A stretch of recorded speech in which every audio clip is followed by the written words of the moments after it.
Au printemps de 1200 avec JC, une jeune fille nommée Néfertari se tenait dans la cour du temple d'Amon, à Karnak, tandis qu'un groupe de prêtres lui rasait soigneusement la tête, jusqu'à ce que chaque mèche de cheveux ait disparu. Elle n'avait que 9 ans.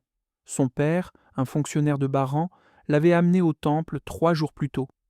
Il devait au temple une dette qu'il ne pouvait rembourser en grains ou en argent, alors il l'avait réglée avec son propre enfant.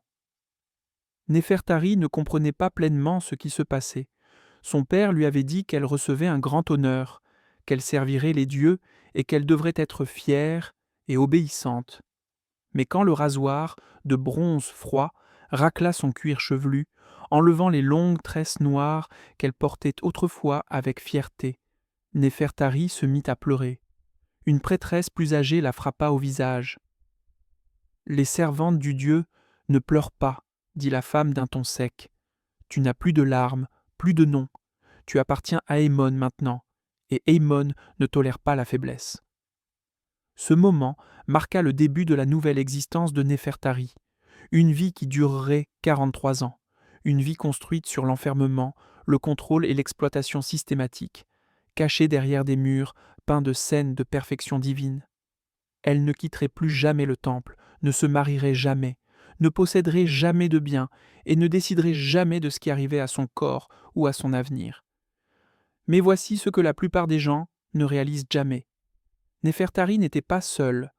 Elle était l'une des milliers de filles et de femmes qui vivaient et mouraient à l'intérieur des temples égyptiens, vêtues de pureté, mais piégées dans la servitude.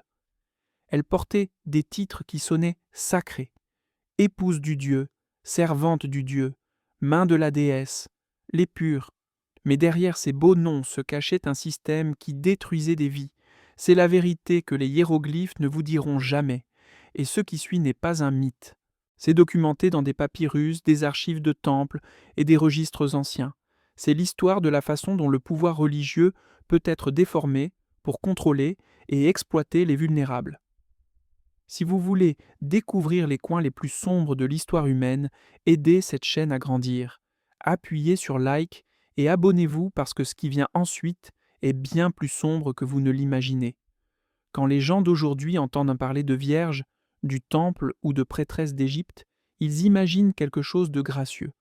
Des femmes élégantes, en lin blanc, accomplissant des rituels sacrés, des servantes honorées et respectées des dieux. Mais cette image est complètement fausse, un produit de la propagande ancienne. Décomposons ce que ces femmes étaient réellement. Le terme égyptien le plus courant était émite, signifiant servante du dieu ou épouse du dieu. D'autres désignations incluaient shimayat, chanteuse ou musicienne, et kenret, un mot plus large pour désigner une assistante du temple. Chacune avait des rôles spécifiques, mais toutes partageaient une vérité. Ces femmes étaient liées au service du temple, strictement contrôlées par sa hiérarchie et dépouillées d'autonomie et d'identité. Et à propos de ce mot vierge, il ne signifiait pas l'innocence sexuelle comme nous le pensons maintenant. Dans le langage du temple, la pureté signifiait la pureté rituelle, un état défini par les prêtres. Cela se référait à être intouché par le profane. Mais cette pureté était imposée par le contrôle sur les corps des femmes, leurs mouvements et leurs relations. Elles étaient gardées pures pour les dieux, ce qui, en termes réels, signifiait qu'elles étaient des gardées accessibles aux prêtres qui prétendaient représenter ces dieux. Et voici la vérité cruciale. La plupart de ces femmes n'ont jamais choisi cette vie. Beaucoup étaient données au temple en tant qu'enfants bien avant de pouvoir comprendre ce que cela signifiait. Les familles dédiaient leurs filles comme offrandes religieuses, parfois pour obtenir la faveur divine, d'autres fois juste pour nourrir moins de bouches. Ce qui était présenté comme un acte de piété était en réalité une reddition permanente. La fille était donnée et ne revenait jamais. D'autres étaient donnés en paiement de dettes. Tout comme Néfertari, les temples en Égypte n'étaient pas seulement des centres religieux. Ils étaient des géants économiques, possédant de vastes terres, prêtant du grain et de l'argent, et collectant des impôts. Quand les familles ne pouvaient pas payer, elles payaient souvent avec leurs filles. C'était une traite des êtres humains, sanctionnée par l'État, enveloppée dans la dévotion religieuse. Et puis il y avait les filles qui n'avaient jamais eu de famille, pour les offrir, celles prises comme tribut. Les armées égyptiennes capturaient régulièrement des gens de Nubie, de Libye et du Levant. Parmi eux se trouvaient de jeunes filles et femmes livrées au temple et absorbées dans un système de servitude sacrée dont l'évasion était impossible. Les âges de ces filles étaient horriblement jeunes. Des registres écrits sur papyrus mentionnent des initiés entrant au service du temple à seulement 8 ou 9 ans, beaucoup avant la puberté. Elles étaient à des enfants incapables de consentement. Laissez-moi vous parler de l'une d'elles, une fille nommée Mutemouya. Elle avait 8 ans quand des soldats égyptiens arrivèrent dans son village nubien. Ils collectaient le tribut, or, grains, ivoire et enfants. Parmi celles choisies se trouvait Mutemouya, une fille de 8 ans. Elle et 12 autres furent attachées ensemble avec des cordes et forcées à marcher vers le nord, un voyage s'étendant sur des centaines de kilomètres qui dura des semaines. Mutemouya ne parlait pas l'égyptien et n'avait aucune idée de où elle était emmenée. Elle pleura sans s'arrêter jusqu'à ce qu'un garde la frappe au visage et lui dise que pleurer était interdit. À partir de ce moment, elle apprit à pleurer en silence. Quand elle arriva enfin à Thèbes, elle fut assignée au temple de Mut, la déesse de la maternité. L'ironie cruelle ne deviendrait claire qu'avec le temps. Elle servait maintenant une déesse qui symbolisait les mères tout en étant privée du droit de devenir elle-même une mère. Le processus qui transformait des enfants comme Néfertari et Mutemouya en possession du temple était intentionnellement conçu pour les briser complètement, à la fois psychologiquement et émotionnellement. Une fois qu'une fille était acceptée au service, elle subissait une série de rituels destinés à arracher son identité passée et à la remodeler en une servante soumise des dieux. Le premier d'entre eux était appelé purification par l'eau. L'enfant était amené à un bassin sacré, déshabillé et lavé à plusieurs reprises avec de l'eau mélangée à du natron, un composé salin naturel utilisé dans les rituels. Mais ce qui était présenté comme un nettoyage était en réalité profondément invasif. Ces bains de purification, soi-disant, n'étaient rien de plus que des examens ritualisés déguisés en actes sacrés. Les prêtres inspectaient chaque centimètre du corps de la fille, sous le prétexte d'assurer qu'elle était pure. Ils prétendaient que le rituel était sacré et nécessaire, et que toute résistance mettrait les dieux en colère. Quand Néfertari fut amenée à un bassin de pierre, 3 prêtres et 2 femmes plus âgées l'attendaient. Elle hésita à enlever ses vêtements, mais l'une des femmes la saisit et les arracha. L'eau était glaciale. Un prêtre entra dans le bassin à côté d'elle, lui ordonnant de rester immobile. Puis lentement, il commença à la toucher de manière qui la faisait trembler d'inconfort. Quand elle recula, il la saisit par le bras et dit froidement « Les dieux regardent, ils testent ton obéissance. » Néfertari se figea de terreur et endura en silence. Ce moment, déguisé en devoir sacré, fut sa première violation. Il donna le ton pour les années à venir, lui apprenant que son corps ne lui appartenait plus. Après la purification venait le rituel de rasage. Chaque mèche de cheveux était enlevée de sa tête. Officiellement, on disait que c'était pour préserver la pureté rituelle, mais en vérité, cela servait à briser le sens de l'identité de la fille. Les cheveux étaient liés à la beauté, à la vanité et à la fierté personnelle. Les enlever effaçait l'individualité. Quand Néfertari regarda son reflet dans un miroir de bronze ensuite, elle ne put reconnaître le visage qui la fixait. Cette personne n'était plus Néfertari. C'était ce que le temple avait modelé d'elle. Le rituel suivant était le renommage. Son nom de naissance, celui que sa mère lui avait donné, lui était enlevé pour toujours. Les prêtres lui assignaient une nouvelle identité, souvent quelque chose comme bien-aimé d'Amon ou main de la déesse. Néfertari fut renommée Néfert-Nébet, signifiant belle et la dame. On lui ordonna de ne jamais prononcer son vrai nom à nouveau. Le nom qui la reliait à sa famille fut déclaré mort. Ce renommage marquait la mort symbolique de l'ancien moi de l'enfant. Elle n'était plus la fille de son père, Elle était maintenant une création du temple, une offrande vivante appartenant entièrement au Dieu. Mais le processus ne s'arrêtait pas là.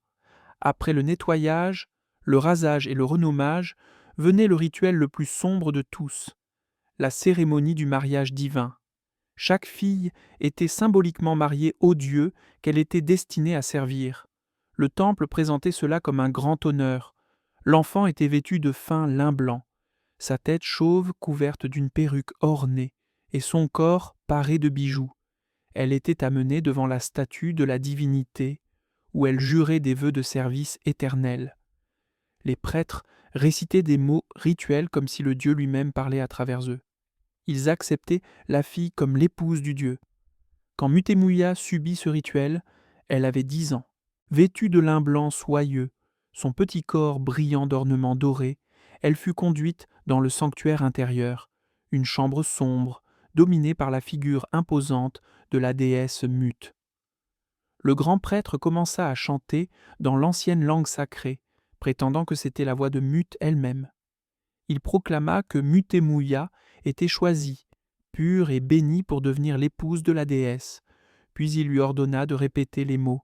« Je prends les vœux, je me donne à Mut, mon corps est son temple, ma vie est sa propriété.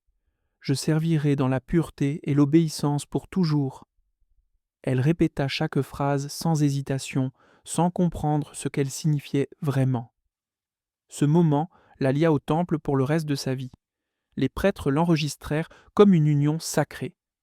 Mais en réalité, c'était un contrat légal de propriété. Une fille mariée à un dieu ne pouvait jamais épouser un homme. Ce chemin était fermé à jamais. Elle ne pouvait jamais avoir d'enfant reconnu comme légitime. Elle était liée à cette institution jusqu'à la mort. Mais il y avait quelque chose de plus profond dans ce soi-disant mariage divin, quelque chose dans la façon dont les prêtres se voyaient comme des représentants vivants des dieux. Et vous comprendrez bientôt ce que cela signifiait. La vie à l'intérieur du temple, pour ces servantes du divin, était conçue avec une précision absolue, structurée, isolée et contrôlée pour éliminer toute chance de rébellion ou d'évasion. Parcourons une seule journée dans la vie de quelqu'un comme Néfertari. Elle se réveillait avant le lever du soleil dans un dortoir communal, entourée de dizaines d'autres jeunes femmes. Les filles plus jeunes dormaient sous la supervision d'assistantes plus âgées, des femmes qui avaient passé des décennies dans le système et ne se souvenaient plus de la liberté. L'intimité n'existait pas. Le matin commençait par des rituels de purification. Chaque femme se lavait, puis s'habillait de robes de lin blanc simples qui la marquaient comme une propriété du temple. Ensuite venaient les travaux assignés de la journée. Pour la plupart, cela signifiait des heures interminables à tisser du tissu pour le temple, à moudre du grain, à préparer des offrandes ou à nettoyer les sanctuaires, un travail monotone déguisé en service sacré. Mais ce qui le rendait insupportable n'était pas seulement le labeur, c'était le silence. Les femmes étaient interdites de parler, sauf si on leur adressait la parole. Toute conversation inutile était punie sévèrement. Le silence coupait les connexions humaines, empêchant l'amitié ou la confiance. Elles étaient entourées d'autres, mais complètement seules. La seule amie de Néfertari était une fille nommée Takayat. Elle travaillait côte à côte au métier à tisser. Bien qu'elle n'ait pas le droit de parler, parfois elles se murmurèrent des choses en faisant silence. Un après-midi, la superviseuse le remarqua. Sans avertissement, elle frappa Takayat à l'arrière du cou avec un bâton de bois. Takayat fut traînée dehors, tandis que la surveillante criait. C'est ce qui arrive à celle qui brise le silence. Pendant 3 jours, Takayat disparut. Quand elle revint, elle ne parla plus jamais, pas même en murmure. Ses yeux étaient sans vie. 2 mois plus tard, elle disparut complètement. La superviseuse annonça simplement que Takayat avait été trouvée impure et rendue odieux. Personne ne fut informé de ce que cela signifiait, mais tout le monde savait. La surveillance à l'intérieur du temple allait bien au-delà de cela. Les femmes étaient observées constamment. Leurs mouvements étaient restreints. Les contacts avec leur famille interdits. Le contrôle sur leur vie s'étendait à chaque aspect de leur existence. Elles étaient soumises à des inspections régulières pour assurer la pureté rituelle. Ces examens effectués par des prêtres étaient profondément invasifs. Néfertari apprit à déconnecter son esprit de son corps pendant eux, pour laisser ses pensées dériver pendant que les violations avaient lieu. Si une femme montrait du mécontentement ou résistait, une punition suivait. Travail supplémentaire, famine ou coup. L'évasion était impossible. Elles avaient été prises si jeunes qu'elles ne se souvenaient plus de la vie au-delà des murs du temple. Elles n'avaient pas de compétences, pas de foyer où retourner, et pas de souvenir de la liberté. Elles étaient piégées non seulement par la pierre, mais par le conditionnement. Leur éducation au sein du temple renforçait l'obéissance. On leur disait qu'elles étaient bénies, que les prêtres parlaient avec une autorité divine, que leur corps était des temples des dieux. Cela sonnait spirituel, jusqu'à ce que vous réalisiez comment cette idée était utilisée contre elles. Si votre corps est un temple et que les prêtres agissent au nom des dieux, alors ces mêmes prêtres revendiquent l'accès à ce temple. Quand Mutemouya, la fille nubienne, atteignit 16 ans, elle avait passé 8 ans au service du temple, mais elle portait encore des souvenirs de chez elle, des chansons de sa mère. Une nuit, elle commença à fredonner un air nubien familier sous son souffle. Une femme plus âgée l'entendit et la dénonça immédiatement. Le lendemain matin, Mutemouya fut traînée devant le grand prêtre. Il la frappa au visage. « Tu n'as pas de mère, dit-il froidement. Tu n'as d'autre langue que celle des dieux. Tu n'as de souvenirs que ceux que nous te donnons. » Elle fut enfermée dans une réserve pendant 7 jours. Quand elle en sortit, quelque chose en elle était mort. Elle ne chanta plus jamais. Maintenant, écoutez attentivement, parce que c'est ici que l'histoire devient bien plus sombre. Parmi les femmes du temple, certaines portaient une désignation spéciale, épouse du dieu. Elles participaient à des rituels connus dans les inscriptions comme union sacrée, des cérémonies censées réénacter des mythes divins et assurer la fertilité de l'Égypte. Les textes les décrivant sonnent poétiques, remplis de langage métaphorique et de symbolisme religieux. Mais en réalité, ces cérémonies cachaient quelque chose d'horrifique. Les prêtres de haut rang, surtout le grand prêtre d'Amon, prétendaient incarner physiquement le dieu pendant ces événements. Ils s'habillaient de vêtements divins, accomplissaient des rituels élaborés et déclaraient que leurs actions représentaient le dieu agissant à travers eux.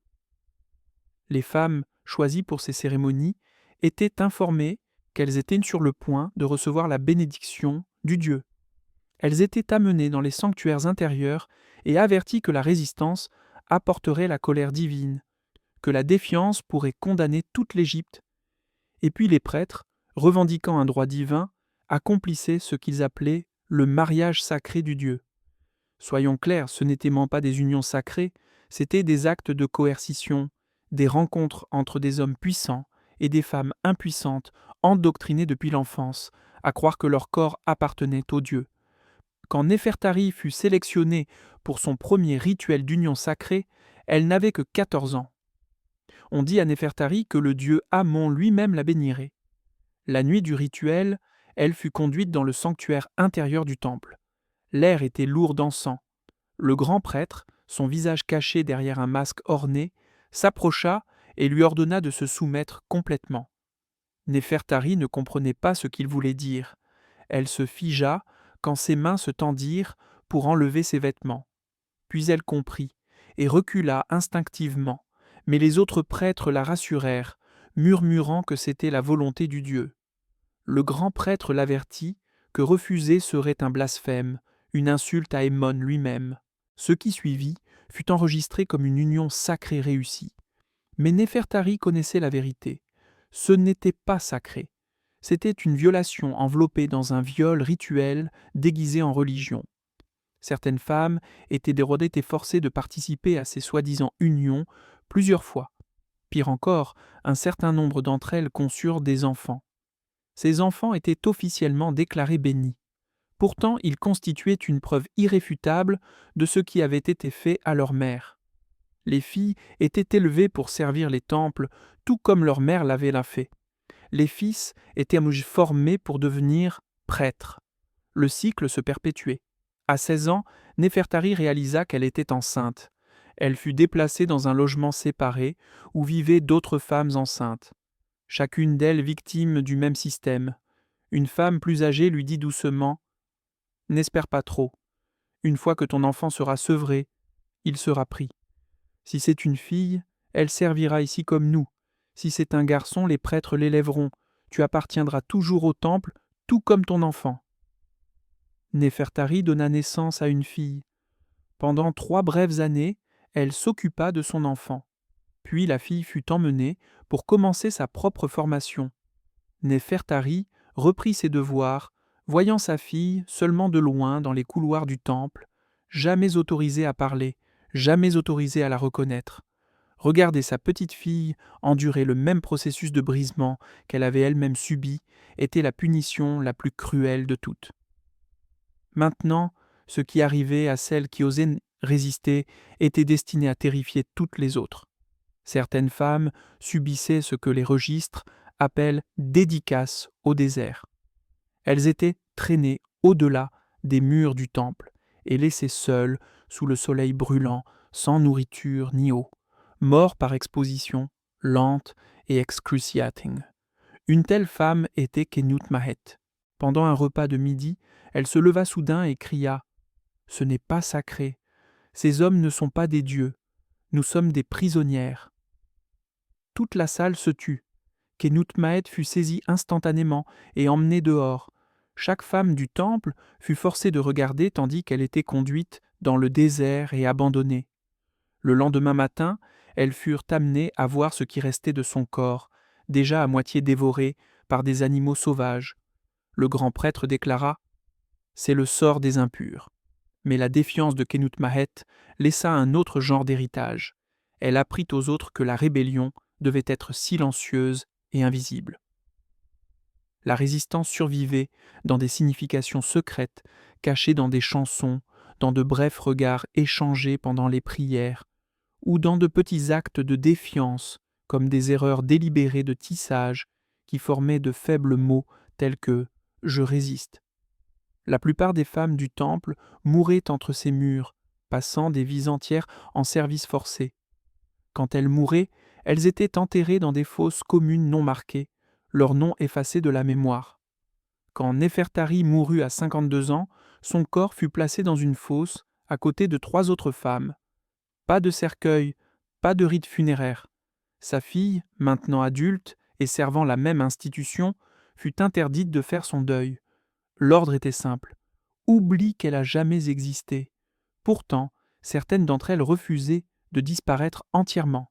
Dans des coins cachés, sur des fragments de pierre, elles gravaient de courts messages. « Je suis née libre. Ils m'ont pris cela. Souvenez-vous que nous étions des personnes. » Et il y avait Mutemouya, la fille nubienne. 2 jours avant sa mort, elle grava ces derniers mots dans le mur d'une chambre sombre. « Je venais d'au-delà de la première cataracte. Le nom de ma mère était Manatori. Je me souviens de sa voix. Je n'ai jamais oublié qui j'étais avant qu'ils me prennent. Cette vie n'était pas mon choix. Si vous trouvez cela, sachez que j'ai vécu. Sachez que je me suis souvenu. » Son message murmure encore de la pierre. « J'ai existé. J'ai compté. Souvenez-vous de moi. C'est la vérité que les temples égyptiens ont essayé d'enterrer. Des milliers de femmes prises comme enfants, exploitées pendant des décennies, effacées dans la mort. Aujourd'hui, les visiteurs s'émerveillent de la beauté de ces temples, admirant leurs piliers et leurs sculptures, réalisant rarement la souffrance qui s'y est déroulée. Mais maintenant, vous savez, quand vous regardez ces anciens murs, vous les verrez différemment. Derrière les scènes peintes de dieux et de rois se trouvaient des femmes comme Néfertari, Mutemouya et d'innombrables autres dont les noms sont perdus. Elles étaient de vraies personnes, des femmes qui ont enduré une cruauté inimaginable et ont encore trouvé des façons de se battre, même si ce n'était que par une égratignure dans la pierre. Que pensez-vous de leur histoire ? Comment l'histoire devrait-elle se souvenir de ces monuments d'oppression ? Laissez vos pensées dans les commentaires ci-dessous. Si vous croyez que ces voix oubliées méritent d'être entendues, abonnez-vous à cette chaîne. Ici, nous découvrons les histoires que l'histoire officielle a essayé de faire taire. Les temples se dressent encore. les pierres se souviennent encore, et maintenant vous aussi.